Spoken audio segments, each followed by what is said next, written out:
কালকে তো আরএসকের খেলা সবাই দেখছেন এবং তারা যে এত খারাপ গেম প্লে করছে এটাও সবাই জানেন।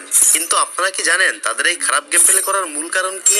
জানি সবার উত্তরটা থাকবে ভাই জানি না। তো চলেন তাদের খারাপ খেলার মূল কারণটা কি আমি আপনাদের বলি। আপনাদের সবার প্রিয় আরএসকে টিমের প্রতিটা মেম্বার থেকে এই তথ্যগুলো পাওয়া। আর তারা বলছে তারা তাদের ডিভাইসের জন্য খেলতে পারি নাই।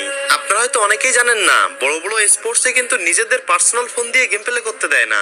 সেখানে মূলত যেসব স্পোর্টস প্লেয়াররা অংশগ্রহণ করে তাদের সবাইকে একই রকম একই কোম্পানির একটা ফোন দেওয়া হয়, আর সেই ফোনেই তাদের গেম প্লে করতে হয়।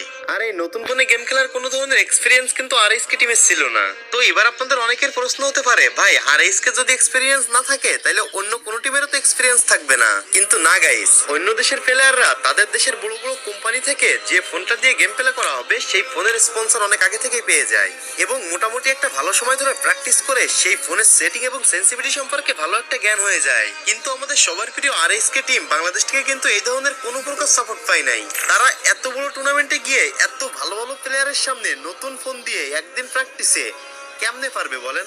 সর্বশেষ একটা কথাই বলবো, আরএসকে টিম দেশকে রিপ্রেজেন্ট করার জন্য দেশের জন্য অনেক কষ্ট করছে, কিন্তু এই দেশ তাদেরকে পর্যাপ্ত সাপোর্টই দিতে পারে নাই। Bad luck RSK team, bad luck Bangladesh free fire community.